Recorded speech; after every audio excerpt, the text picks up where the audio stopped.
During the imperial spring hunt, Prince Jiling brought down a white tiger. Everyone crowded around to marvel at it. It was the first white tiger I had ever seen, so I instinctively squeezed forward for a closer look. No one expected the dying animal to suddenly go berserk with blood around its jaws. It lunged straight at me. The crowd scattered in panic. Someone shoved me to the ground. And just as I thought I was about to become the tiger's prey, my fiancé Song Ziqi rushed over and wrapped his arms around me, shielding me with his body. Prince Jiling struck in time, slashing through the tiger's throat with a single stroke. Its head swept past my cheek and hot, foul-smelling blood splashed across my face. Trembling all over, I forced myself to ask, "Brother Ziqi, are you all right? It is only a superficial wound." "That is good."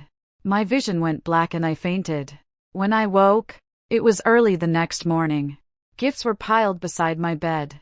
My maid Qingqing explained that Prince Jiling had sent them as an apology. They were all valuable jewels and ornaments. Most striking of all was a pair of clear green jade bracelets, finer even than the pair worn by Madame Jiang. My father had risen from a poor scholarly family, yet he was still only a fifth-rank official with no real authority in his office. Our household was crowded with brothers and sisters, and although I was about to marry, Madame Jiang, father's principal wife, had tried every possible way to gather a respectable dowry, and still fallen short. Madame Song, the Marchioness of Anning, had never liked me. I had worried that she would despise me even more for bringing too little into the marriage. I decided to leave the jade bracelets for mother and add the rest of the gifts to my dowry. After telling Qingqing to put everything away carefully, I asked, "How is brother Ziqi? Has he come to see me?" Qingqing hesitated. My heart tightened. Was he badly hurt? Before she could answer, the bed curtain was ripped aside. Father strode in with a dark expression, bringing a chill with him. He raised his hand and struck me across the face. "Useless girl! Why did that tiger not bite you to death yesterday?" Mother hurried in behind him and pulled me into her arms. "Enough. This is not the time to take your anger out on her. Nothing is beyond saving yet. There may still be a way to turn this around." Seeing my confusion, Mother sighed and lowered her voice. "The heir of the Song household suffered only a minor wound, but the matter reached His Majesty because he saved you." The Emperor asked what reward he wanted. "Ziqi asked permission to break his engagement with you." My heart jolted. I gripped Mother's arm and asked in a trembling voice, "Did His Majesty agree?" The Emperor said it was a family matter and not one in which he should interfere. He only awarded Song Ziqi a special umbrella offered as tribute by a foreign state. In our language, the word for umbrella sounded like the word for separation. It was an unspoken approval. Father and Mother had come at this hour, which meant the Marquis of Anning's household had already begun pressing the matter. Father's face was as heavy as storm clouds. "Last night, the Marchioness came to our door herself and demanded that the engagement be dissolved. She said the arrangement was made because you had once done their household a favor. Now Song Ziqi has repaid that debt by saving you. I warned you again and again that you must hold on to his heart. Yet you could not even keep one man." He pulled a dagger from inside his robe and threw it at me. I could not dodge in time. The blade grazed my forehead and left a thin line of blood. "The Song household is determined to end the engagement. You have been promised to Song Ziqi for years. Once the match is broken, it will be difficult for you to marry anyone else. You might as well end your life with one clean stroke." He frowned at me, and for a moment there was a faint trace of reluctance in his eyes. "Do not blame me for being heartless if you remain alive after this disgrace. How will your 6 younger sisters ever marry?" Mother held me tighter, trembling. "Husband, there are many good men in this world. That does not mean she cannot find another good man." Father cut her off. "You raised her at your side from childhood, but she is still only a concubine-born daughter. Her birth mother was a village woman. What husband better than the heir of a marquisate could she possibly find? Dying to preserve her chastity and reputation is the best ending left to her. My birth mother had come from a farming family, but she had been graceful and beautiful. When father was posted outside the capital as a county magistrate, he took an interest in her. Although she was already betrothed, he still took her into his household as a concubine, and she later gave birth to me. Several years later, when father's term ended, he brought us back to the capital. far from her home. My birth mother grew more despondent by the day and died not long afterward. Mother pitied me for being so young and took me in to raise as her own. With my background, I should never have been considered worthy of the heir of a marquisate. But when I was 8, Mother took my sisters and me to a temple to pray for blessings. I was not in the habit of sleeping at noon, so I slipped away to wander through the grounds. I became lost in the rear courtyard and found an old man lying on the ground with blood at the back of his head.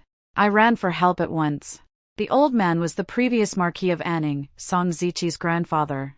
The physician said that if he had been discovered only a little later, he would not have survived.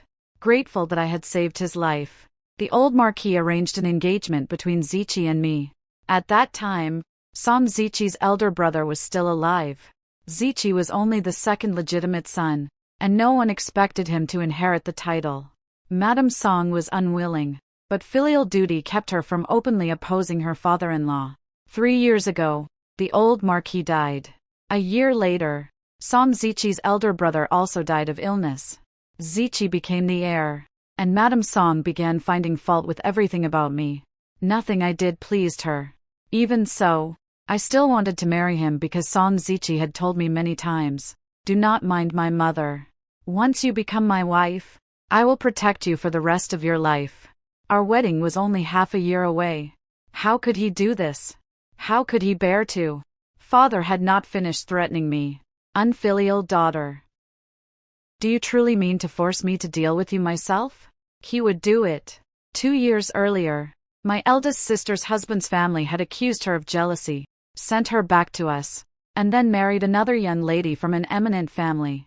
That very night, Father gave my eldest sister a cup of poison wine and sent her to her death. I still remembered opening her door the next morning and finding her lifeless. It was a nightmare I would never escape. Women in the inner household were always like this, controlled by men for their entire lives. I dropped to my knees and begged, "Father, please give me one chance. I will find a way to make Zichi change his mind. My death might bring the Jiang family and you a little immediate benefit, but it could never compare with the long-term advantage of my marrying into the Marquis of Anning's household. Please consider it carefully." Father agreed. I hurried to change my clothes and arrange my hair. Qingqing wanted to treat the red mark on my cheek and the scratches on my face, but I stopped her. I deliberately went as I was. Song Zichi was gathering with a group of friends. Their laughter reached me from far away. The autumn light was beautiful, and the young men were full of spirit, talent, and easy charm. It would have made a lovely scene if Zichi had not caused such an uproar the day before by asking to break our engagement. Second young Master Jiang laughed. "Why do we not make a wager? Let us bet on whether Miss Jiang will cling to Brother Song and beg to become his concubine." The others burst out laughing. "What is there to bet on? The answer is obvious. Her father holds a low office and she is only a concubine-born daughter. Letting her become Brother Song's concubine would already be a great elevation for her." I stepped around the corridor. None of them showed the least embarrassment at being caught speaking cruelly behind my back. Instead, their expressions seemed to say, "Look, she has come to beg to be a concubine." I had intended to speak with Song Zichi alone, but he said, "Miss Jiang, say whatever you have to say here." He did not even glance at the injuries on my face. My eyes reddened. "How is your arm? Let me see." He leaned away from me. "Miss Jiang, men and women should maintain proper distance. This is inappropriate." Yet before this, we had held hands and embraced, and he had once pressed a gentle kiss to my forehead. I slowly lowered my hand and looked at him through tear-filled eyes. "Then do all your vows to love me for a lifetime no longer count?" In the past, I did not know she returned my feelings. Now that I know I also have a place in her heart, how could I marry someone else? Tears slid down my face. I caught his wrist. "Then marry me first. I am not a jealous woman. Later you can." Song Zichi's face darkened and he cut me off. "Jiang Fuku, her status is noble and she is the woman I have cherished in the deepest part of my heart. How could I make her a concubine?" Cold spread through my entire body. "Then do you want me to become your concubine?" He frowned. "Of course not. In this life I want only her. Taking any other woman as a concubine would be an insult to her." The young men around him hid their laughter and looked at me with contempt. but survival mattered more than anything else. With tears in my eyes, I pleaded, "If you end the engagement, my father will force me to die." Son Zichi stared at me in disbelief. "So, you intend to force me to marry you? You know there is another woman in my heart. Yet you do not care. You would use your father's threat to compel me into marriage. Jianfuku, I saved your life, too. I never imagined you were so selfish." The autumn wind swept yellow leaves through the air and scattered them across my hair. I forced a smile while tears silently ran down my cheeks. "Even if I die, you will not care at all." Zichi looked directly into my eyes. "I am sorry. I no longer owe you anything. I cannot go against my own heart." He owed me nothing. Years ago, the old marquis had pointed at me and asked him, "Are you willing to marry Fuku as your wife?" Son Zichi himself had nodded. 2 years earlier, he and his elder brother had caught an epidemic at the same time. To keep the illness from spreading through the manor, both brothers were moved to a country estate. Madame Song stayed beside her eldest son every day. I was the one who disregarded the risk of infection and cared for Zichi day and night. His brother did not survive, but he did. At the time, Song Zichi had held my hand and promised with complete sincerity, "Fuku, I will never betray you in this life." I had not expected a person's heart to change so quickly. Since that was how things stood, I could only find another path. I let my tears fall freely. "I do not believe you. I do not believe your heart has truly changed. You must have invented this woman to frighten me. Unless you tell me who she is, I will refuse to dissolve the engagement even if I must bring the matter before His Majesty. The woman I love is Li Qingrang, the second young lady of the Minister of Revenue's household. She is already betrothed to Prince Jiling. How could she love you? There is a world of difference between the heir of a marquisate and the Grand Princess's eldest son. Why would Li Qingrang give up a prince for the heir of a marquisate? Throw away something far better for something inferior?" Son Zichi understood the mockery in my words. His face flushed red and he argued loudly. "Do you think everyone is like you, caring only about power and status?" He drew a letter from inside his robe. "She wrote this to me with her own hand. I only needed one glance."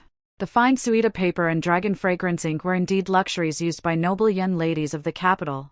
I snatched the letter, crushed it into a ball, and hurled it into the lotus pond. It landed with a heavy splash among the dried stems and withered leaves. Zichi's expression changed at once. His eyes filled with disgust. "Jianfuku, how dare you throw away her letter? Do you think destroying it can sever the bond between us?" His voice was colder than I had ever heard it. Not a trace remained of his former tenderness. "I know I am the best husband you could ever hope to find, but I no longer have the slightest romantic feeling for you. Stop clinging to me." Second young Master Jiang and the others laughed maliciously. "Miss Jiang, you might as well beg Zichi properly. Perhaps out of consideration for your many years of engagement, he will take you as a concubine after the woman he loves enters the household and bears him a legitimate son. For a concubine-born daughter of a fifth-rank official, becoming the concubine of a marquisate's heir would suit your status." I took a deep breath, wiped the tears from the corners of my eyes with my handkerchief, and stepped back twice. Then I looked straight at Son Zichi with clear eyes. "Very well. From this moment onward, I will no longer entangle myself with you." Zichi froze. Second young Master Jiang and the others were even more stunned. None of them had expected me to give up so easily. Zichi's frown deepened. "Jianfuku, playing hard to get will not work on me. Let me tell you once more," I cut him off before he could finish. "There is no need. I agree to dissolve our engagement. A faithless, ungrateful man like you was never someone I should have wanted to marry." Son Zichi's face burned red. I turned to second young Master Jiang and his friends. "And all of you. You rely entirely on the status your ancestors left you, while you yourselves possess no true ability. Being born into eminent families cannot hide your vulgarity or contemptible character. Even if women compete to become your concubines, it is only because of your family backgrounds, never because they admire your virtue or bearing. What is there to be proud of?" Their faces turned scarlet under my scolding. Before they could answer, I turned and walked away. Son Zichi recovered and shouted after me, "Jianfuku, go home and take a good look in the mirror. I would like to see whether after breaking with me, You can marry anyone better than a coachman or a street vendor. My steps grew faster and faster. Ching had to trot behind me to keep up. My lady, please slow down. My lady, that scolding was so satisfying to hear. My lady, why are you crying again? I had thought that if I walked fast enough, the autumn wind would dry the tears on my face. I did not want to cry for contemptible people, but my tears refused to obey me. When I returned, Father was preparing to leave. I wiped my face clean, forced a smile, and approached him. Father, when you return, agree to the Song household's request to dissolve the engagement. I have already found a better husband. Suspicion filled his expression. Who? I smiled. Allow me to keep it secret for now.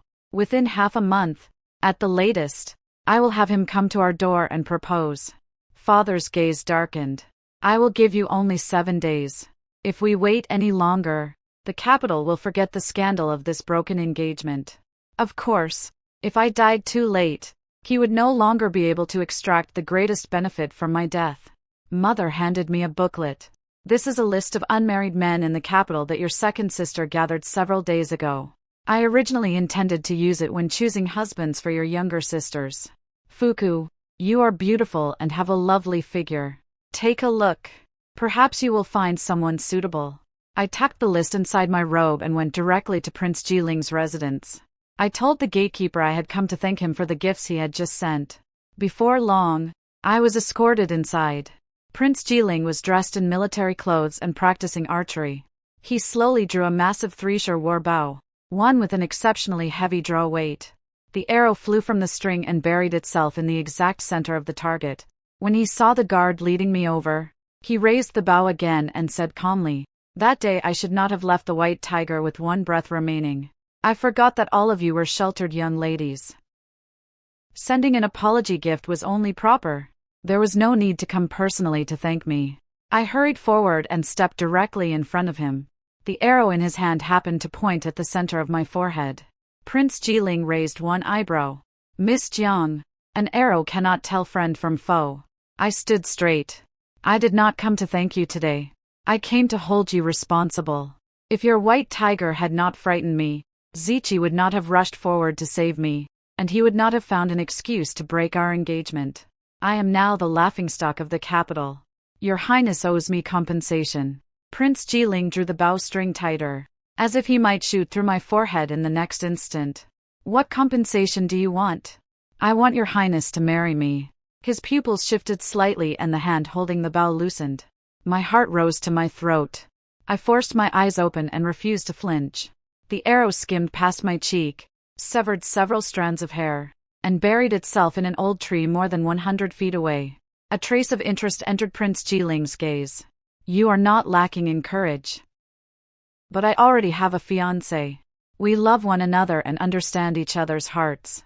In the future, we will certainly grow old together." I drew a crumpled sheet of paper from my sleeve. It was the same letter Zichi had shown me. I had never truly thrown it away. What had fallen into the lotus pond was only a small piece of silver. "The person who made Zichi change his heart is your Highness's fiancé. She wrote this letter to him. Since the two of you love each other and understand each other's hearts, your Highness should recognize her handwriting. You trusted her so completely, yet she betrayed your sincerity.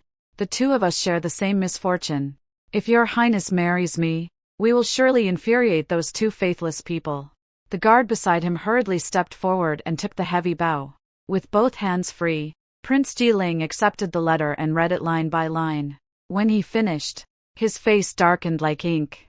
The autumn wind surged through the courtyard, whipping the hem of my skirt against his lower leg. The veins stood out on the back of Prince Jiling's hand as he crushed the letter into a ball. He lowered his eyes to me. His deep black gaze concealed every emotion, reflecting only my figure. His voice was low, slow, and completely without warmth. "Her betrayal is not a reason for me to marry you.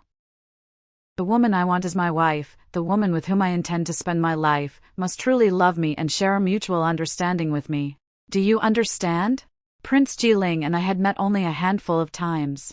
All the words we had ever exchanged did not even amount to 30 sentences. There could be no talk of mutual understanding. His meaning was clear. He would not marry me. I had imagined that the two of us might form an alliance of abandoned fiancés. On reflection, his refusal made sense. Even without Li Qingrang, as the Grand Princess's eldest son and His Majesty's most valued nephew, Prince Jiling could marry almost any woman he wished. I stepped back twice to put distance between us. I understand. I am not the person who shares your highness's heart. Since your highness will not marry me, please compensate me in another way. Prince Jiling stared at me for a long time, so angry that he almost laughed. He slowly wiped his hands with a cloth and asked in a tightly controlled voice, "Then what do you want?" I pulled mother's list from inside my robe and pointed to a name. "Captain Wei Han is your subordinate, is he not? He is 22 this year and still unmarried. I ask your highness to act as matchmaker and have him take me as his wife." Prince Jiling snatched the booklet from my hand and rapidly turned the pages. His expression became stranger with every page. He raised the list and a cold smile curved his lips like the edge of a blade. "So asking me to marry you is merely a pretense. What you truly wanted was for me to arrange a marriage for you. You were certain that after rejecting your proposal, I would take one step back and agree to act as matchmaker. Is that it?" "Not entirely," I admitted. "Of course, what I wanted most was to become your consort. Wei Han was only my second choice. If your highness refuses to marry me, then if you personally arrange the match, Wei Han will probably agree." I had studied the list carefully. Wei Han had followed Prince Jiling through years of warfare. To him, Prince Jiling was both his commander and an elder brother. A mere captain could not compare with the heir of a marquisate.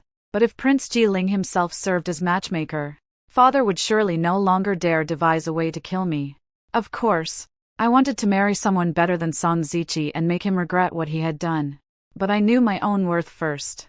I had to survive. Compared with life, dignity and humiliation meant nothing. I bent my knees in a formal salute. "Please grant my request, Your Highness." Prince Jiling smiled again, a smile that sent a chill down my spine. He ordered a subordinate, "Bring Wei Han here." Wei Han arrived quickly. He was tall and solidly built, though still almost half a head shorter than Prince Jiling. Years of campaigning had tanned his skin to a healthy bronze, and firm muscles showed in his arms and torso. He carried the bold air of a seasoned soldier. Yet beside Prince Jiling, the difference between them was obvious. Prince Jiling's eyes were sharp as cold blades, and his presence pressed down on everyone around him. Only the small beauty mark at the corner of his eye softened that severity. Beneath his austere bearing was a trace of striking elegance, making the otherwise impressive Wei Han appear ordinary. But what I needed was a talisman to preserve my life, not a handsome nobleman.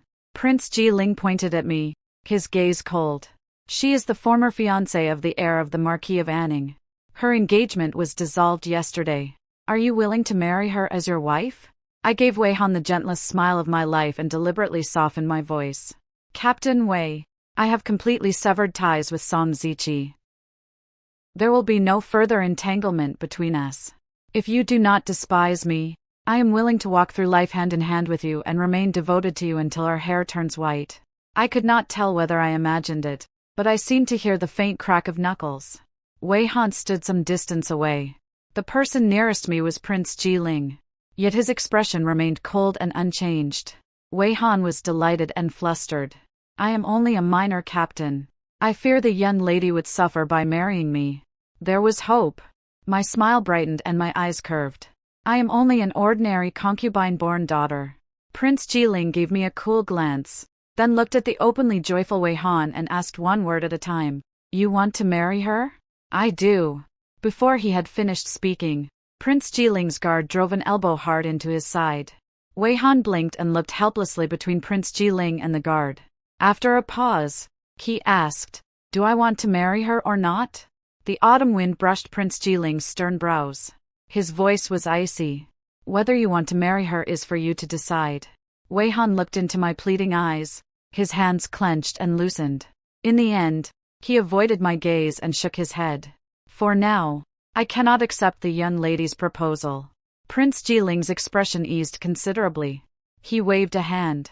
"Very well. You may leave." Wei Han lowered his head and departed in embarrassment.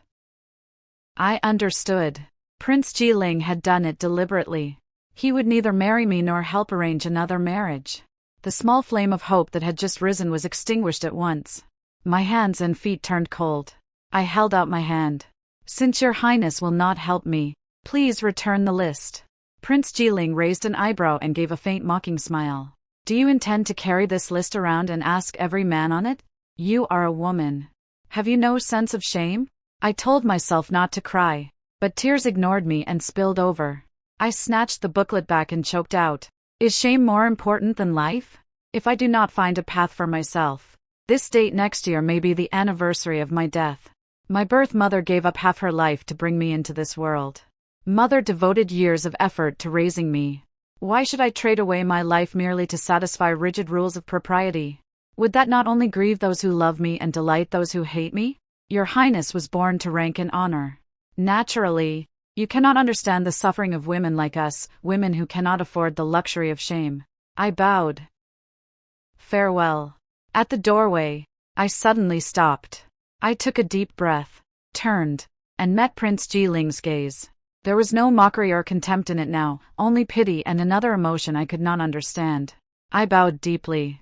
If I die, your highness bears some responsibility after all.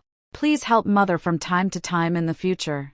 Her background is not high, but she truly is a very good mother. Prince Jiling asked, Where are you going now? To find someone willing to marry me. Was I the first person on your list? Your highness was not on the list. I only came to test my luck. I turned and left.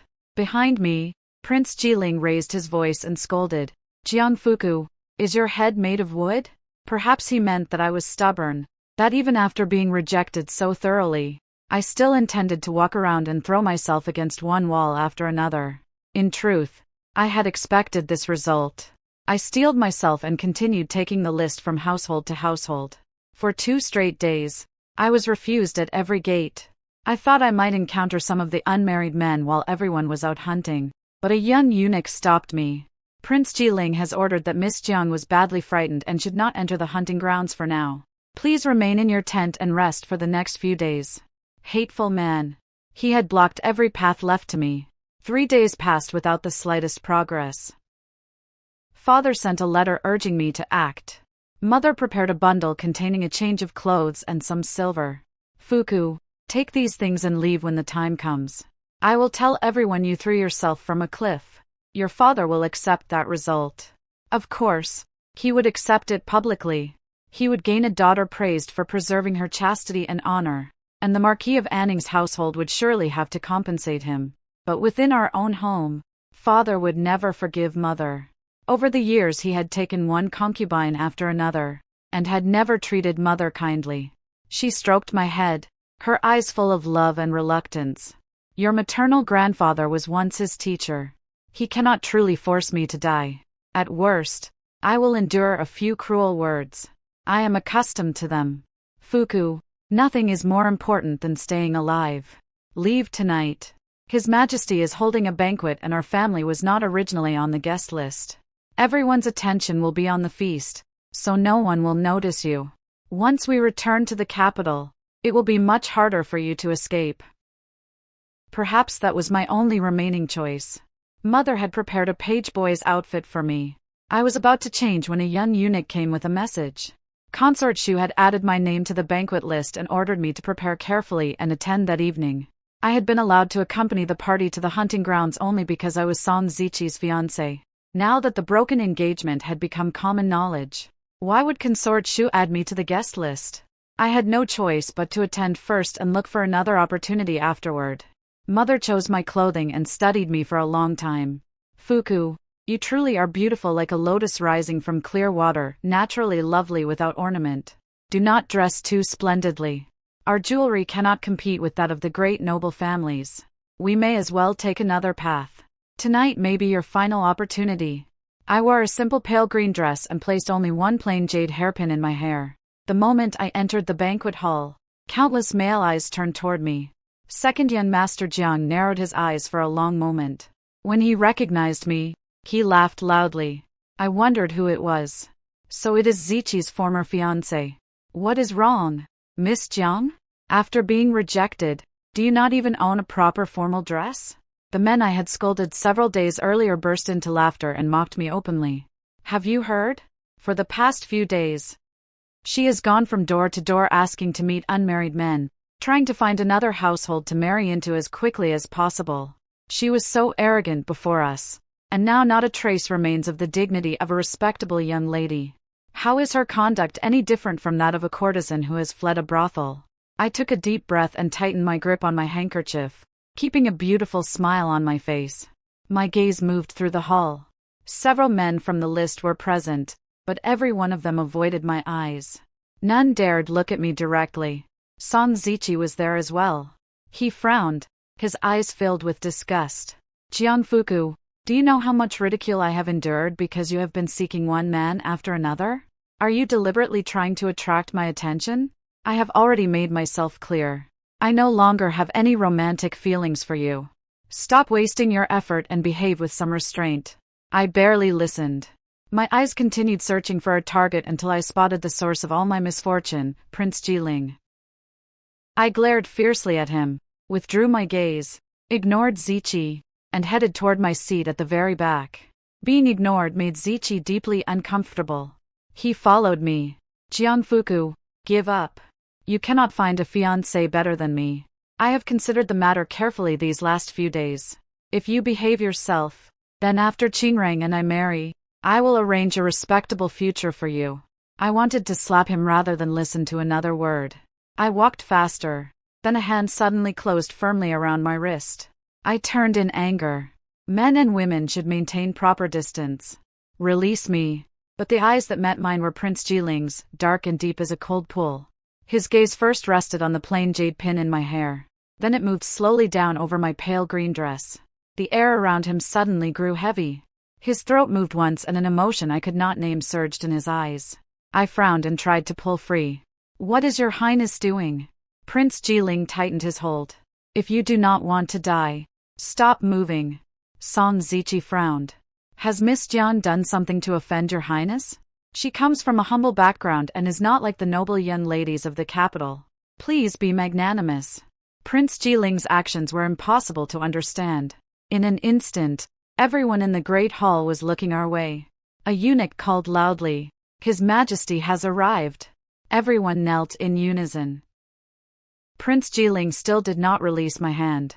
When the emperor told everyone to rise, he held me down and prevented me from standing. My heart pounded wildly. An absurd possibility suddenly appeared in my mind. Consort Shu was sharp-eyed. Noticing the commotion, she smiled and asked, Jiling, what is the matter? Why are you holding some young lady's hand and refusing to let go? Prince Jiling pulled me forward to kneel before the emperor. In a voice loud enough for every person in the hall to hear clearly, he said, I humbly ask your majesty and Consort Shu to grant a marriage between Miss Jiang and me. I jerked my head up and stared at him. He wanted to marry me. He was asking the emperor himself to decree it. Just when every road seemed blocked, a new path opened before me. Tears rushed into my eyes and blurred my vision. Through them, I saw the man beside me frown slightly. Do not cry. Frightened, I hurriedly wiped my face and held my breath to stop the tears. Prince Jiling's brows drew together even more. His voice sounded awkward. You may only cry in front of me. Before I could understand what he meant, the entire hall erupted in astonishment. Did Prince Jiling not already have a fiancé? How could a prince openly ask the emperor to let him marry the concubine-born daughter of a fifth-rank official? Had Miss Jian not been rejected only 2 days earlier? She was clearly not an ordinary woman. Son Zichi stared at me in shock, disbelief filling his eyes. The emperor was equally surprised. After a long pause, he asked, Jiling, I remember that you are betrothed to the granddaughter of the Minister of Revenue. Prince Jiling calmly looked toward Madame Wang of the Minister of Revenue's household, who was also among the guests. Madame Wang knelt. Your Majesty, my niece was indeed once engaged to Prince Jiling, but the two young people did not share the same intentions. For that reason, their engagement was dissolved several days ago. It was a private family matter and had not yet been announced. It is my fault that your Majesty was misled. Consort Shu smiled and turned to Li Qingrang. Miss Li, Jiling is a rare young man. Do you truly have no affection for him? Li Qingreng's paternal grandfather was the Minister of Revenue and her maternal grandfather was a vice minister in the Ministry of Justice. Her status was exceptionally high. I had occasionally encountered her at banquets, but we had exchanged little more than polite greetings. I remembered only that she was excellent at mathematics and had little interest in embroidery or other traditional women's work. Li Qingreng knelt and replied, "Prince Jiling's status is noble. To have been engaged to him was already an honor. I ask only that your majesty and consort Shu forgive me. Affection comes from the heart and has nothing to do with status or position. I once heard that consort Shu met your majesty while you were traveling incognito in Jiangnan. At the time, consort Shu was a celebrated woman of talent in Jiangnan, while your majesty was disguised as an ordinary merchant. Even so, she gave you her heart. My own feelings are the same. I seek only one person who is sincere and devoted. I care for nothing else." The old story made the emperor and consort Shu smile at each other. The emperor's expression softened considerably. He clasped consort Shu's hand. "Since both families have already agreed to dissolve the engagement, I will ask no more about it." He turned back to Prince Jiling. "Has your mother agreed to this marriage with Miss Jiang?" My heart tightened. Song Ziqi meanwhile looked as if a burden had been lifted from him. Prince Jiling's mother was the current Grand Princess, the emperor's own elder sister. When the emperor had fought for the throne, she had arranged support from every direction and made no small contribution. After his position became secure, she withdrew from court affairs of her own accord. She spent her days raising flowers and herbs, and maintained a private opera troupe in her residence.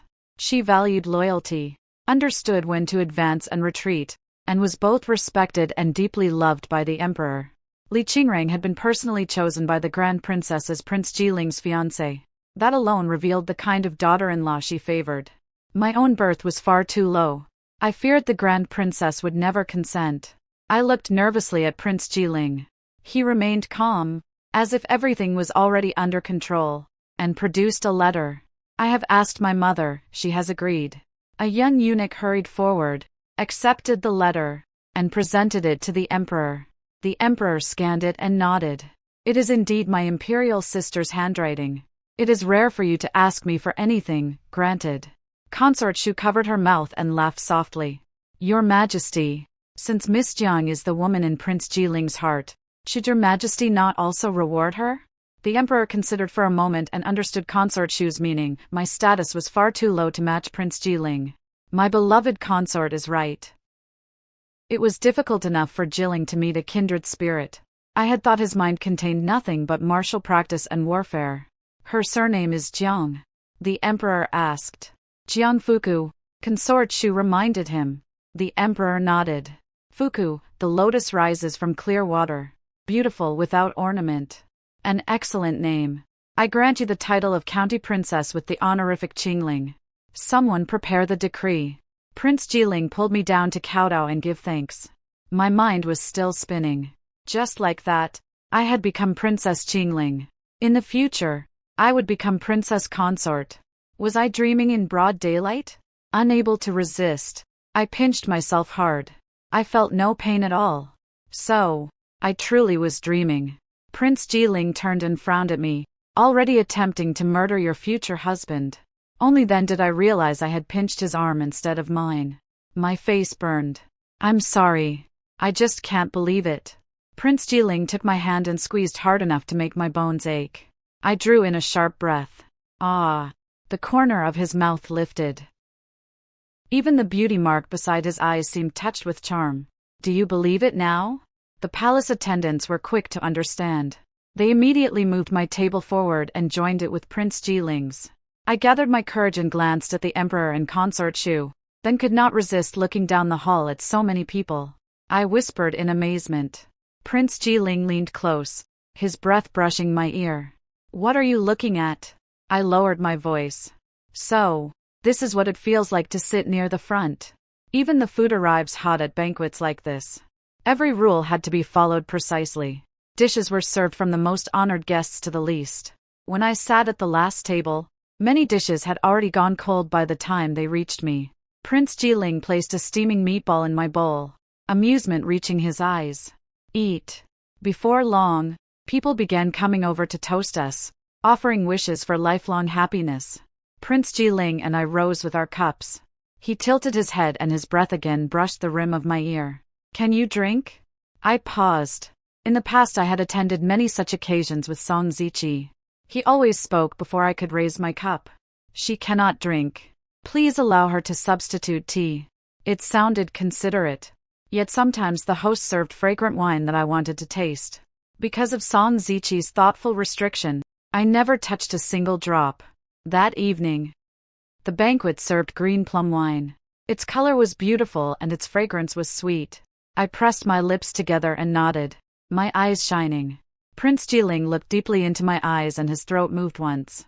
Tell me when you have had enough. The plum wine was sweet. Without noticing, I drank cup after cup. By the time my head began to feel light, another guest approached with a toast. When I stood, I swayed. Prince Jiling quickly supported the small of my back. His hand was so large that it felt as though one palm could nearly span my waist. I tilted my head and smiled at him foolishly. The man offering the toast was the heir of the Duke of Dinghua's household. He spoke at length. I was about to lift my cup when Prince Jiling stopped me. She is already drunk, too much. Please excuse her. The Duke's heir refused to let the matter go. That will not do. She drank with everyone else. When it comes to me, suddenly she is drunk. I will drink in her place, Prince Jiling said. Then you must drink twice as much, the Duke's heir replied. Prince Jiling removed his hand from my waist and told me, go outside and let the wind clear your head. Do not go far.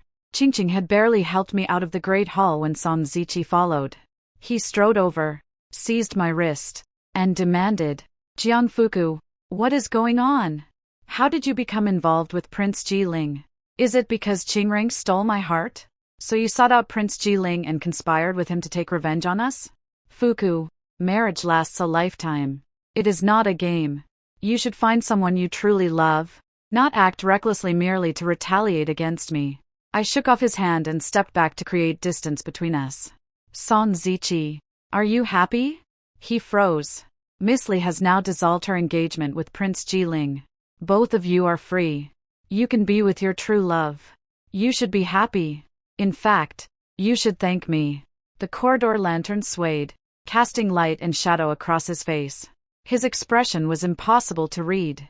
Of course, I am happy, he said.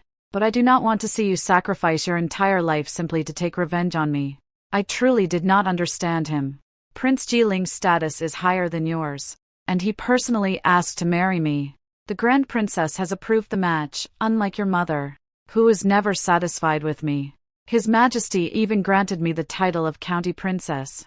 I think my life is very good now, far better than before. Song Ziqi glanced behind me and lowered his voice. But you do not love him. You love only his power and status. I am still the person in your heart. If you spend your life beside a man you do not love, will every day not feel as long as a year? I laughed. I once believed you would be my lifelong support.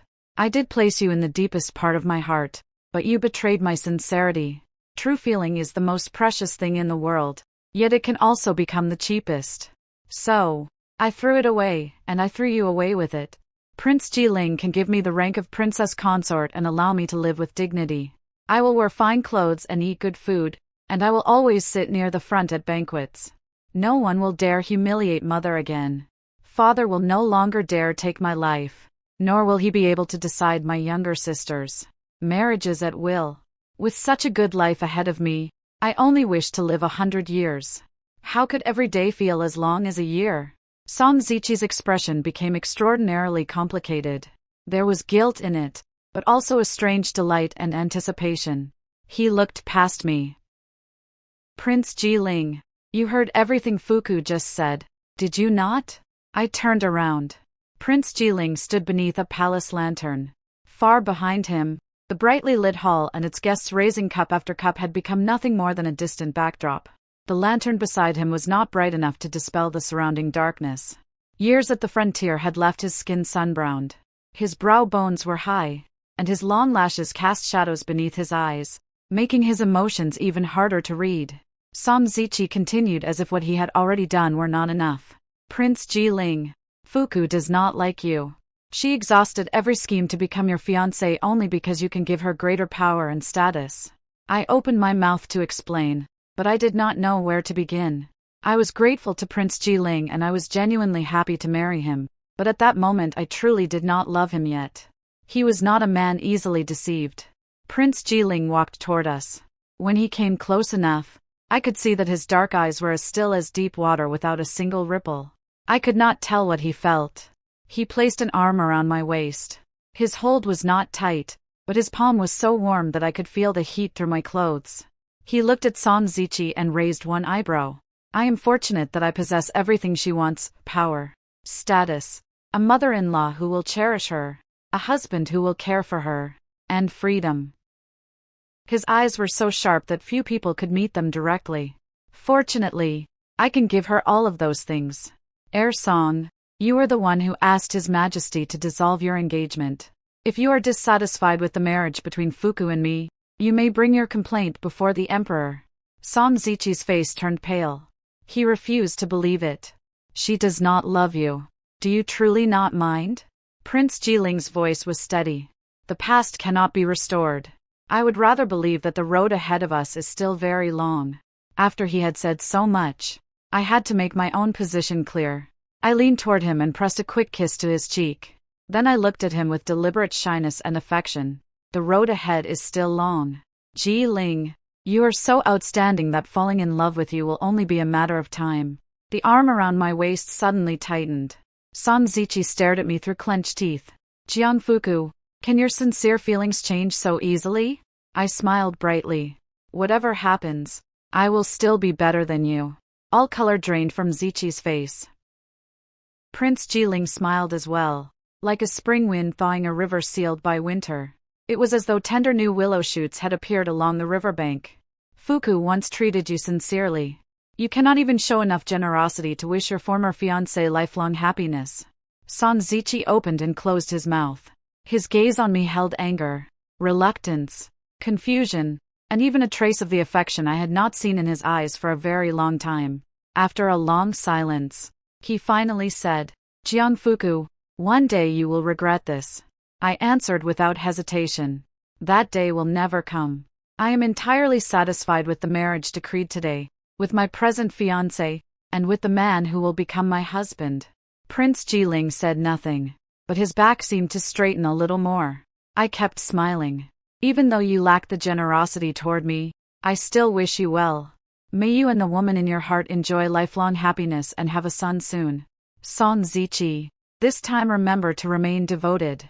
Do not wait until the wedding is near and suddenly announce that you have fallen in love with someone else. The final trace of color vanished from his face.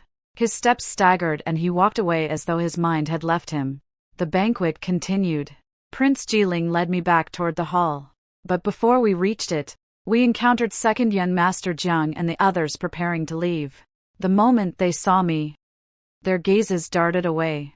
They tried to step aside and pass without speaking. Prince Jiling called after them. Who are you? Have you forgotten to salute me? They stopped at once and bowed respectfully.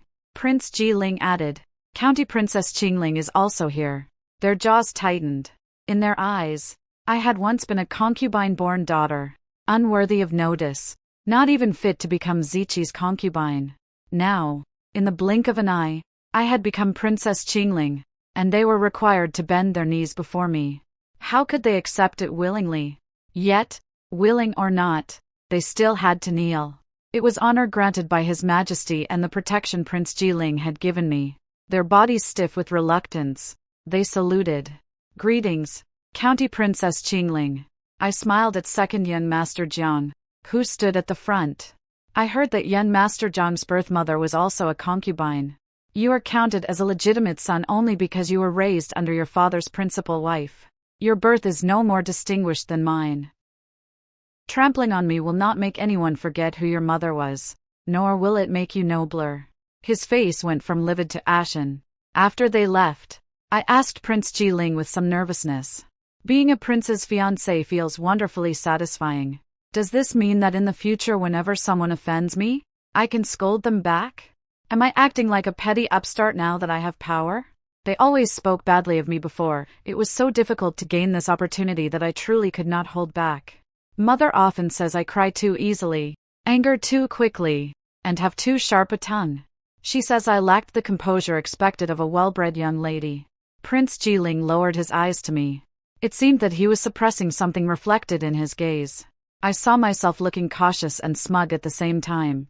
After a long pause, he looked away. It is not so serious. In war, we also value repaying an injury in kind. If we answered every grievance with virtue, the lands of Great Chu would have been seized long ago. Wonderful. He did not despise me. You are much better than Song Ziqi. He always demanded that I behave like a perfect gentlewoman. This was forbidden and that was not allowed. I looped my arm through his and looked up at him with shining eyes. Then may I drink a little more green plum wine later? We never have such good wine at home. Prince Jiling reached out and lightly touched my cheek, which was warm from drink. No. I could not hide my disappointment. Oh. He stroked my head. Drink it next time. The days ahead are long. Ignoring the guests inside who continued calling him back to drink, he took me away from the banquet. When we turned into a corridor, Wei Han was standing guard there. Prince Jiling frowned slightly. Why are you on duty tonight? I traded shifts with someone else. After answering, Wei Han's eyes fell on me. He looked as if he had seen a priceless treasure. His gaze lit up and he straightened nervously. Miss Jiang. As he spoke, he searched inside his robe and drew out an object clenched in his palm. Miss Jiang, I have something, Prince Jiling interrupted in a cool voice. You should change how you address her. She is now my fiancée. Wei Han froze as if struck by lightning. I could tell he probably had feelings for me and had meant to give me a gift. One glance was enough to see that he was a simple and honest soldier. Fearing that Prince Jiling might become displeased and cause trouble for him, I quickly held onto Prince Jiling's arm. Captain Wei. I spoke recklessly before. Please do not take it to heart. When His Highness and I marry, you must come celebrate at our wedding. Wei Han recovered and forced a strange smile onto his pale face. He still opened his palm, revealing a jade bracelet. I heard from guests leaving the banquet that Your Highness had asked His Majesty for a marriage decree. This is a congratulatory gift. I hope you will accept it, my lady. The jade was not of the finest quality and appeared old because he had kept it so carefully against his chest. It was probably a family heirloom. I hesitated. Prince Jiling said, since it is a wedding gift, accept it. I took the bracelet and thanked Wei Han solemnly. I like it very much. Thank you, Captain Wei. Wei Han smiled. It is only proper. Madam is beautiful and clever. You and His Highness are truly a match made in heaven. After we had walked some distance, Prince Jiling asked, what do you intend to do with the bracelet? I thought for a moment and decided to answer honestly. It represents Captain Wei's kindness, so I want to preserve it carefully. When he marries, I will find another bracelet of similar jade, make them into a pair, and give them to him as a wedding gift. What does Your Highness think? Prince Jiling looked deeply at me. Do as you wish. His response reminded me of something from the past. There had once been a coachman in our household. When his mother became seriously ill, he resigned and returned to his village to care for her. He was grateful because I had previously found a rare medicinal ingredient for her. Before leaving, he gave me a bracelet made from polished shells. His home was near the sea. The bracelet was not valuable, but the shells had been shaped with great care. I liked it and put it on immediately. When Song Ziqi saw it, he asked where it had come from. The coachman in our household gave it to me. He was very displeased. You are my fiancé. How can you accept a gift from another man? He demanded that I return it in front of him, but I refused. It is only a gift of thanks. Do not imagine too much. I am a man. One look is enough to know he has intentions toward you. He has never acted improperly and has always kept to his place. He is about to leave. This is only a token of gratitude. Why make so much of such a small matter? If you dislike it, I simply will not wear it again. Neither of us would yield. We remained angry with one another for a long time. It was not until a month later, after the coachman had left our household, that I swallowed my pride and spoke to Song Ziqi first. Only then did we reconcile. but I never wore that shell bracelet again. Another person's affection and sincere regard were precious things. If that person kept a proper boundary, the proper response was gratitude, an honest expression of thanks and regret that the feeling could not be returned. It seemed Prince Jiling was like me. He was not someone who casually trampled on another person's sincerity. We walked all the way to the gate of Hundred Flowers Garden. Prince Jiling was called back by someone and fell 2 steps behind me. The moment my foot crossed the threshold, Mother flew out of the darkness. She yanked me into a corner, threw a dark cloak over my head, pulled the jade hairpin from my hair, and hurriedly rearranged it in a boy's style. Did I not tell you to make a brief appearance, and quickly find an excuse to leave? Why did you delay for so long? I did not dare ask anyone for news because I feared exposing our plan. The carriage is waiting on the other side, and your luggage is already loaded. Tears streamed down Mother's face. Fuku, hurry. I cannot bear to part with you, but I cannot bear even more to see you end like your eldest sister, killed by your own father. I was about to explain when a cool male voice sounded behind us. Where does my future mother-in-law intend to take my fiancé? Mother turned around. The moment she met Prince Jiling's stern gaze, she began trembling. You called me what? Mother-in-law. Mother's knees weakened and she nearly collapsed. I hurried to support her. Mother, do not panic. His Majesty has granted a marriage between Prince Jiling and me, and he has also made me County Princess Qingling. Mother's eyes rolled back and she fainted immediately. Prince Jiling used the back of his hand to support her while I held her. His gaze remained fixed on me. Where were you planning to flee? I am not fleeing. I am not fleeing at all. Before, I believed no one would marry me and father would cut me down, so I had to run for my life. Now I am engaged to your highness. Why would I abandon such a good life to wander at the ends of the earth? I hurriedly pleaded. Please help me call someone to attend to Mother.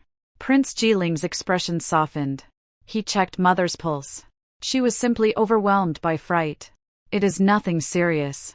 He summoned several palace maids, and together we helped Mother into the carriage. Your Highness, I will take Mother back to rest first. Prince Jiling caught my hand.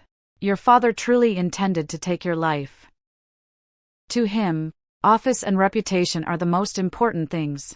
My eldest sister was killed by his own hand with the poison known as Crane's Crown Red.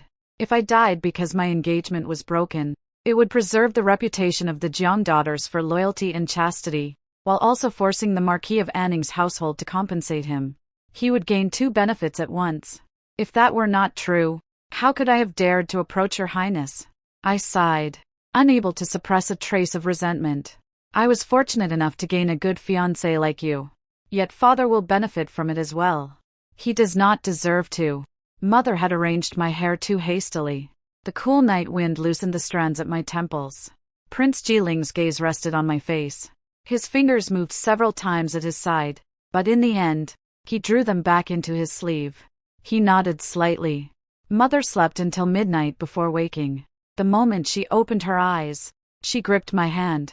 Did His Majesty truly grant your marriage? Yes. From now on, you are Prince Jiling's mother-in-law. Mother's eyes widened and she fainted again. At least eat something before you faint, I muttered. This time she did not wake until the next morning. The day we were to return to the capital, rain had fallen during the night, leaving the roads through the hunting grounds deep in mud. The Jiang family's old carriage became stuck in a deep, muddy rut, and the horses could not pull it free. The coachman was drenched in sweat. Madam, my lady, please step down first. I will pull the carriage out, and then you can climb back in. There was no other choice. The road was covered in mud. Even though I moved carefully, my shoes became soaked and dirty. At that moment, another carriage stopped beside us. Son Zichi stepped down. He no longer looked like the spirited and elegant young man I had once admired. Dark circles lay beneath his eyes, which were red and threaded with blood. Madame Jiang, County Princess Qingling, please take my carriage back to the city first. Mother refused at once. No, I will not sit in a faithless man's carriage. Song, my daughter is now Prince Jiling's fiancée and a county princess whose title was personally granted by His Majesty. Do not address her so intimately. I nearly laughed. Mother always criticized my sharp tongue. Yet hers was hardly gentler. Mother straightened her back. Our carriage will be repaired soon. We dare not trouble Airsong. The moment she finished speaking, the axle cracked in two. Mother puffed out her cheeks and glared at the coachman. Song Ziqi bowed. Madame Jiang, County Princess Qingling, please do not refuse. By the time this carriage is repaired, it may already be dark. Mother lifted her chin. Even if I must walk back to the city, I will not ride in your carriage. Have you forgotten how you treated our Fuku when you fell into the water at 11? It was Fuku who thought quickly and lowered a bamboo pole into the rushing current to save your life. 2 years ago when you caught the epidemic, it was also she who disregarded her own safety and cared for you day and night until you survived. The more Mother spoke, the more her tears fell. Our Fuku is such a good girl, yet you did not treasure her. There will always be someone who recognizes true worth. Prince Jiling is the one who recognized Fuku's true worth. Song Ziqi looked deeply at me. Pain showed clearly in his eyes and brows. It was my fault. I was confused for a moment. But Prince Jiling is not as good as you believe. He asked to marry Fuku mostly for revenge, not because he truly loves her. My judgment is none of Airsong's concern. I turned and immediately met Prince Jiling's dark gaze. He wore a new deep green brocade robe, neatly tailored and restrained like a beautiful peacock that knew how to hide its splendor. He paid no attention to the muddy ground and strode directly to me. Then he crouched with his back toward me. Climb on. I will carry you to my carriage. I blinked. Would that be proper? Mother pushed me. Go, go. I leaned onto his back. He lifted me steadily, supporting my legs with one arm, and still remembered to turn toward Mother. Please follow us, mother-in-law. Mother's eyes narrowed with delight. Yes, yes, I am coming. Prince Jiling had traveled in a carriage drawn by 4 horses, and his coachman was highly skilled. Once we were seated, the carriage sped forward and soon left Song Ziqi far behind. After we left the valley, Prince Jiling stepped out of the compartment and sat beside the coachman. Mother and I took the opportunity to remove our shoes so the maids could wipe away the mud. We passed many carriages along the road. Acquaintances called out jokingly, "Your Highness enjoying a turn as coachman today?" Prince Jiling smiled faintly. "It is my honor to drive for my fiancé and my future mother-in-law." Mother was so pleased that she seemed to bloom from within. This new son-in-law truly understands courtesy. Proudly, she lifted the carriage curtain all the way.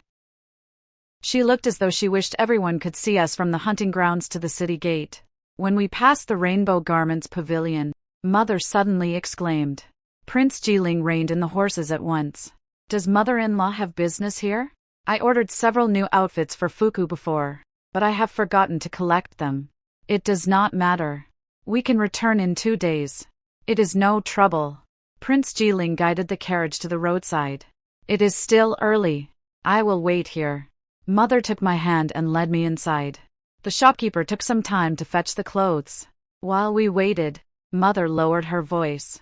"These were all made for your dowry. Who would have expected that Song Ziqi would turn out to be such a heartless wolf? But the clothes are innocent, and we have already paid for them. We cannot waste them. Take them home for your younger sisters. You should not wear them yourself. They would bring bad luck." "Whom are you calling heartless?" A side curtain was suddenly drawn aside, revealing Madame Song's gloomy face. "Madame Jiang, you have grown bold. You dare slander the heir of a marquise.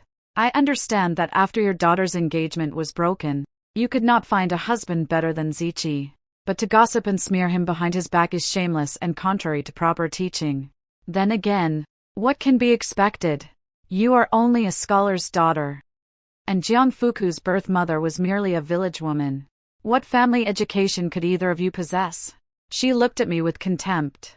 "Jiang Fuku, study this. Admonitions for women, and the rules of female conduct more diligently. Perhaps one day some minor 9th rank official will still be willing to marry you."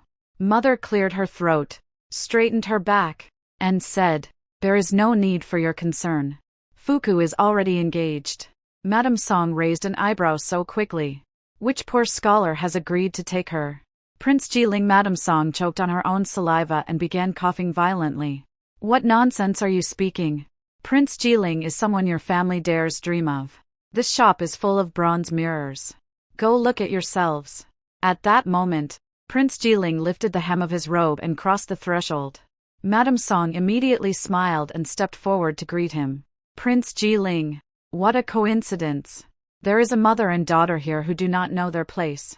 They even claimed they are about to become part of your highness's family. Prince Jiling gave her a cool glance, then came to stand beside mother and me. Madame Song, this is my fiancé and this is my mother-in-law. Please mind your words and do not disgrace propriety. Madame Song's face looked as though she had swallowed something foul. How? How can that be? She is only the concubine-born daughter of a fifth-rank official. How could she match your highness's status? She has nothing except a face slightly prettier than most. Do not let her deceive you. Prince Jiling's expression became cold and severe. Madame Song, Fuku is now County Princess Qingling, whose title was personally granted by His Majesty. Our marriage was also granted by imperial decree. Madame Song stammered, County Princess, and imperial marriage decree. How can that be? How could such a thing happen? If Madame believes we are ill-matched, perhaps you should say so before His Majesty. Madame Song recovered and forced a smile. No, I did not mean that. In that case, a cold smile touched Prince Jiling's lips. Please respect my fiancé and my mother-in-law. Do not speak such malicious words again. Madame Song went pale, then flushed with humiliation. In the end, she could only answer, yes. Prince Jiling was not an idle prince. He commanded troops and enjoyed the emperor's deep trust. Aside from the crown prince, even the emperor's own younger sons might not hold as high a place in His Majesty's heart as this nephew. Looking across the capital, there were few people who dared oppose him openly. News that Prince Jiling had changed fiancés seemed to grow wings. In a single night, it spread throughout the capital. The Jiang residence had once been quiet with few visitors. Any invitations we had received had mostly been sent out of consideration for our connection to the Marquis of Anning's household. Yet everyone could see that Madame Song disliked the match, so those invitations had never carried much sincerity. Now, everything was different. Every day, the street outside our gate was crowded. Visiting cards and banquet invitations fell like snow until Mother's hands ached from receiving them. Father's face glowed with satisfaction each day. The colleagues and superiors who once looked down on me now behaved with the greatest caution, afraid they might offend me. He treated me with unprecedented gentleness and told my sisters, all of you must learn from Fuku. If each of you gains even half her ability, I will be satisfied. Then he said to me, Fuku, you should thank your father. If I had not threatened you with your life, how would you ever have found the courage to risk everything and approach Prince Jiling? I was only frightening you at the time. You are the daughter I value most. How could I bear to kill you? I wanted to vomit, but I endured it because of my engagement to Prince Jiling. Father suddenly became more arrogant than ever. Even a 6th or 7th rank official offered his own unmarried daughter to father as a concubine. Father could not wait and brought the girl into the household immediately. But she had been forced into it. She refused to consummate the marriage, and the struggle on the wedding night was loud enough for the entire residence to hear. Mother rushed over to protect her. She is a year younger than Fuku. A forced marriage can never bring happiness. Let her return home. Father flew into a rage and struck Mother across the face. Wretched woman. She is an official's daughter. Are you afraid that once she enters the household, she will threaten your position as principal wife? Your own birth is low. You are uneducated, and you have no skill in social dealings. I have tolerated you for years. Not only are you ungrateful, you now dare point your fingers and issue orders before me. The more he spoke, the angrier he became. He raised his foot and kicked Mother viciously. By the time I arrived, Father's face was twisted with fury, and Mother had already been kicked several times. I rushed forward and covered her with my own body. When Father saw me, he barely managed to stop himself and shouted, "Take your mother away." I forced down my anger and bowed. Then I looked toward the young concubine whose eyes were filled with tears. Father, I will soon marry. It is best for our household to act according to proper rules. If someone dies now and my marriage is damaged, would that not be a greater loss? In any case, she has already entered the Jiang household. The days ahead are long. Why must Father hurry tonight? Thinking of the long-term benefit, Father glared viciously at the girl and turned toward ninth concubine's rooms instead. Purple bruises covered Mother's body. She had always cried easily, yet this time she did not shed a single tear. She smiled and wiped away my tears. It is all right. I am fine. Once you safely marry into the prince's residence, I will move to a country estate. What the eyes do not see, the heart will not grieve over. I only pity that young woman. I fear she still will not escape your father's grasp in the end. The next day, I went to Prince Jiling and asked to borrow several medical books. He asked, "So why do you suddenly want to study medicine?" I deliberately adopted a coaxing tone. Your Highness is skilled in medicine. I also want to learn a little so we will have more subjects in common.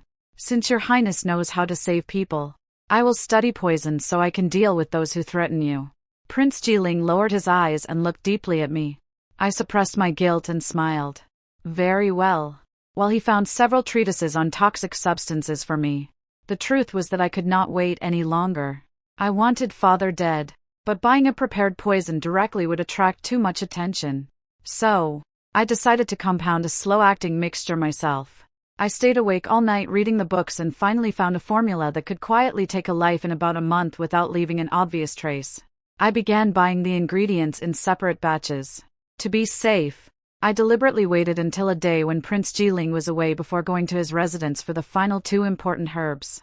I was the future princess consort. The steward had no reason to refuse a request for 2 medicinal ingredients. I had just turned to leave when I discovered Prince Jiling standing deep beneath the covered corridor. His gaze rested on me without blinking. It seemed that one look was enough for him to see every dark intention in my heart. He dismissed all the servants and stood opposite me. Osmanthus flowers were blooming throughout the courtyard. Their heavy fragrance made my head slightly dizzy. Jiangfuku, he said, do you intend to poison your father? My heart jolted. I opened my mouth to deny it, but under those eyes that seemed to understand everything, every explanation felt powerless. Yes. My shoulders slumped. I want to kill Father. Does your Highness think I am vicious? Prince Jiling took the 2 herb packets from my arms and said calmly, there are countless ways to make a person die without anyone discovering the cause in the future. If there is someone you want dealt with, tell me. I stared at him in disbelief. The corner of his mouth lifted slightly. The number of people who have died by my hand cannot be counted. Do you see me as a living king of hell? On the battlefield, he had killed countless enemies. In the capital, people truly called him the living king of hell. Many parents even used his name to frighten children who cried at night. I stepped closer and gripped his arm with both hands. I am vicious and you have killed countless people. In that case, we really are a match made in heaven. Prince Jiling's gaze stopped on my face. His throat moved several times. Then he turned slightly and adjusted the front of his robe. You are not vicious. You are resisting. Go home. Leave the matter of your father to me. He tilted his head, his gaze brushing past me from the corner of his eye. Do not dirty your hands. Prince Jiling kept his word. 3 days later, he came personally to the Jiang residence with Father's new appointment. Father had been transferred out of the capital to serve as prefect of Sichuan. By coincidence, the previous prefect had committed an offense and was under investigation, leaving the position vacant. Sichuan Prefecture covered a vast territory, and its prefect was a 4th-rank official. For Father, it was a promotion. He was delighted yet hesitant. Advancement was wonderful, but the region was extremely far away. Prince Jiling said, I have many former subordinates there. I have already instructed them. Then he lowered his voice. After father-in-law takes office, if he produces some achievements locally, I will find a way to transfer him back to the capital. Father left in high spirits, traveling toward the bright future he imagined for himself. Mother had to remain behind to prepare my wedding, and therefore could not accompany him. 10th concubine, the young woman he had recently taken, was ill and unfit for a long journey. Father brought only 9th concubine, who had always competed eagerly for his favor. On the day he departed, Mother watched his carriage disappear from sight and could no longer suppress her laughter. The moment we returned to the residence, she released 10th concubine. Go. You are still young. Travel wherever you wish. 10th concubine knelt and struck her forehead against the floor 3 times before mother and me. Madam, my lady, you have shown me immense kindness.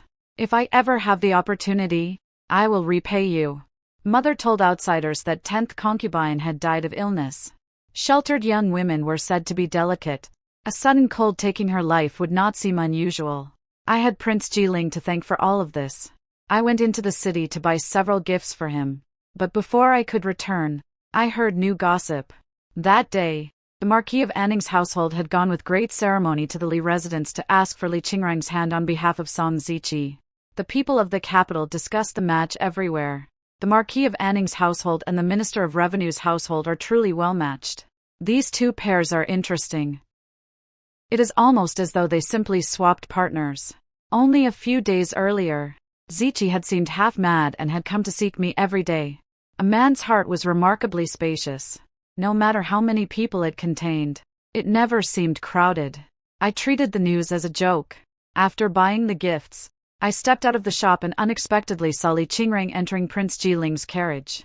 For some reason I could not explain, I quietly followed them to the Heavenly Fragrance Pavilion, the most luxurious restaurant in the capital. They closed the door of a private room and spoke for a long time. Through the wall, I could faintly hear Li Qingrang crying. I sat next door, unable to remain still. I knew that eavesdropping was improper, yet my feet seemed to have taken root. I could not make myself leave. My thoughts ran wild. Whether in family background, talent, or beauty, Li Qingrang surpassed me. Prince Jiling had protected me many times, but he had never said that he liked me. Perhaps he truly had asked to marry me only to take revenge on the woman he loved. If Li Qingrang had changed her mind, would he? I did not know how long had passed before the door next door opened with a creak and footsteps moved away. I prepared to leave as well, but when I pulled open my own door, Li Qingrang was standing outside with a smile. Should I call you timid or patient? She asked. You listened for so long without making a sound. I frowned and was about to answer, but she waved a hand. Do not regard me as an enemy. I have no interest in Prince Jiling. I asked him to meet today only because I wished to repay a debt. I had just heard that the Marquis of Anning's household had gone to propose to her. Strangely, I no longer disliked her as much as before. Unable to hold back, I warned her honestly. Song Ziqi was still bothering me 2 days ago. He is not a good match. Do not be deceived. Li Qingrang studied me, then laughed. I have no interest in him. Then why did you write him that letter? I did not expect him to take the bait so easily. She shrugged. Everything was done to repay Prince Jiling. To repay Prince Jiling? Why involve Song Ziqi? My ambition is to conduct business. I do not want to marry any man in the world. But my grandfather and the Grand Princess had already settled my engagement. No matter how much trouble I caused, it changed nothing. So I went to beg Prince Jiling for help. To my surprise, he did not want to marry me either. He was severely punished by the Grand Princess for insisting on breaking the match. Even so, he found another path for me. I have always repaid kindness and avenged grievances. He helped me with something extremely important. So naturally, I had to repay him. Since he was so determined to dissolve our engagement, I assumed there must already be someone he liked. I began asking around everywhere. My heart began pounding. I waited breathlessly for her next words, but the rapid sound of someone running up the stairs interrupted her. Prince Jiling appeared, his forehead damp with sweat and his breathing unsteady. Miss Li, say no more. Li Qingrang raised an eyebrow and laughed. If you forbid me from speaking, the fiancé you cherish will assume that you still cannot forget me and that you arranged this secret meeting with me. My face flushed when she exposed my thoughts. I was only making a reasonable deduction. Qingrang giggled and lightly pinched my cheek. Only then did I notice that she was very tall, nearly half a head taller than me. I do not like him and he does not like me. I think I like you more. Prince Jiling's expression darkened. Miss Li, I will prepare a carriage tomorrow and have you escorted out of the capital. Li Qingrang beamed and blew me a playful farewell kiss. What a pity that I will not be able to drink at your wedding. Jiangfuku, you must make this tight-lipped man admit that he likes you. After she left, only Prince Jiling and I remained in the long corridor with the wind curling past us. The usually composed man's ears had turned red. Do not listen to her nonsense. That is simply her temperament. I stepped closer, caught his sleeve, and tugged him back into the private room. I stood before him and looked up without blinking. Then, Your Highness does not like me. Prince Jiling retreated until his back touched the wall, but I followed until our robes brushed. I blinked up at him. Does Your Highness truly not like me? His breathing quickened. His entire body went rigid, and he braced his hands on my shoulders. Stand properly. Let us speak sensibly. If you push me away, I will never come close to you again. His hands paused. I moved closer. His composure was visibly slipping, and I fought down a blush. I rose onto my toes, leaned close to his ear, and teased softly. Your reaction is more honest than your words. When did you begin to like me? He lowered his eyes. Jiangfuku, you are the one provoking me. Then he drew me into his arms. In one swift movement, our positions reversed and he kissed me. From the day you came to ask me to marry you, I wanted to do that. The kiss left me unsteady and he supported me until I regained my balance. I asked again. When did you begin to like me? He still refused to answer. Take your time guessing. Consider it your punishment for forgetting me. Annoyed, I kissed him back and tried to coax an answer from him, but he remained stubbornly silent. How infuriating. He was absolutely infuriating.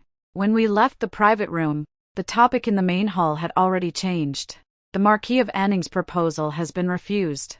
The Minister of Revenue's household says Li Qingrang is gravely ill and may not recover. They say it is not suitable to discuss marriage. I thought the match was certain.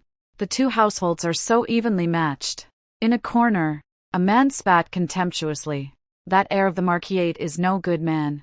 Miss Jiang was so fine, yet he despised her birth. He deserves to be unable to find a wife. Someone immediately laughed at him. How would you know whether Miss Jiang is good? Now that she is a county princess, you are rushing to flatter her. Of course I know. Do you remember the terrible snowstorm 3 years ago when many people froze to death in the capital? My daughter fell ill. Medicine became scarce and I carried her prescription everywhere without finding what she needed. I was so desperate that I cried. Miss Jiang and her mother gave me some of their own medicine. My daughter survived. She is 10 now and already betrothed. Another person exclaimed, That was Miss Jiang? My son also had a high fever that would not break. I searched everywhere for medicine and found none.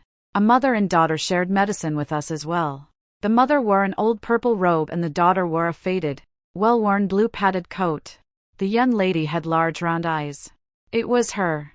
She refused to tell us who she was.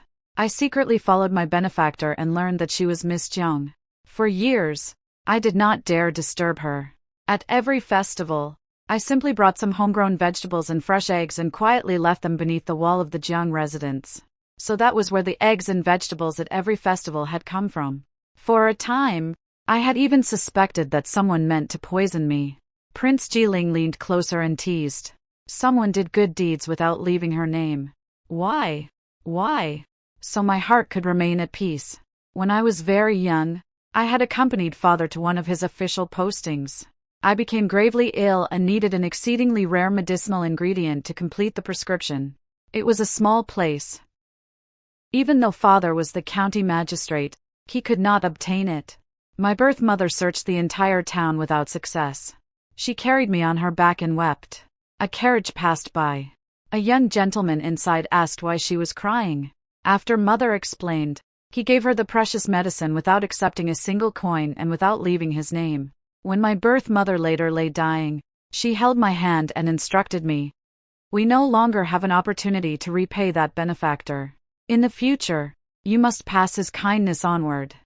The longer I spoke, the brighter Prince Jiling's eyes became. Surprise, joy, sudden understanding, and deep affection appeared in them all at once.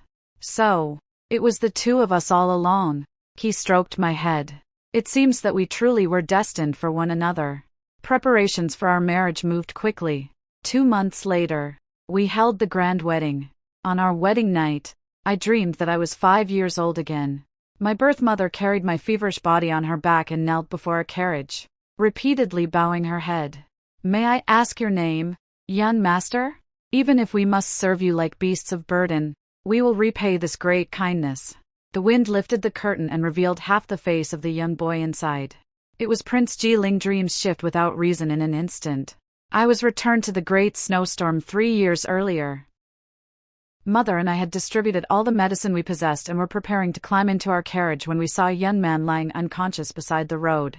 His face was smeared with dirt and he was injured and nearly frozen. Mother knew at a glance that he practiced martial arts.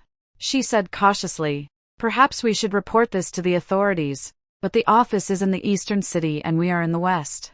By the time anyone returns, he may not survive." Mother's heart softened. 2 guards lifted him into our carriage.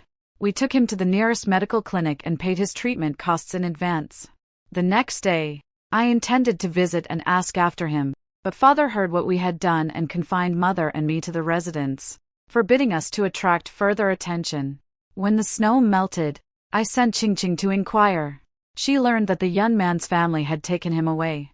He was presumably safe. In the dream, I finally saw his face clearly. It was Prince Jiling again. "Was it truly you?"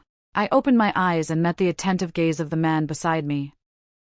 "The boy in the carriage that year and the young man I later helped on the snowy street, were both of them you?" Starlight seemed to shine in his eyes. He bent and kissed me again. "They were both me. You see, we were always destined to be together." During the first New Year's Eve after our marriage, I was invited to a palace banquet. There I encountered Song Ziqi, whom I had not seen for a long time. He was almost unrecognizable. None of his former good looks remained. Smallpox scars covered his face, and the damage to his appearance had made him timid and withdrawn. Before my wedding, he had continued causing trouble and demanding to see me. The Marquis and Marchioness of Anning feared that he would create a scandal, so they forcibly sent him to Jiangnan. There he contracted smallpox. This time, no one cared for him day and night while disregarding the danger as I once had. He survived, but his face was permanently scarred. With his appearance altered, and with everyone remembering that he had broken his engagement with me, only to propose immediately to the Minister of Revenue's daughter and be refused, finding a good marriage had become exceedingly difficult. An even greater disaster awaited his household. After the Lantern Festival, when the court reopened, an imperial censor submitted a memorial accusing the Marquis of Anning's household of serious wrongdoing. The evidence was conclusive and His Majesty ordered the Court of Judicial Review to investigate. The Song household was unlikely to escape unharmed. Half a year after my marriage, Father died. It had taken him more than a month to reach Sichuan. On the journey, he missed a relay station, was caught in a heavy rainstorm, and fell ill. His condition improved and worsened repeatedly until he finally died. Mother said she was deeply saddened. Sichuan was the place he had longed to reach. Let his remains stay there. There is no need to bring him back to the capital. It was a pity that we could not see him wasting away on his sickbed at the end. Still, no one would ever again dare show Mother contempt. When we selected husbands for my younger sisters, the first question was no longer whether a marriage would benefit Father's official career. It was whether each sister sincerely liked the man. Father's death had proved remarkably useful. May he rest in peace.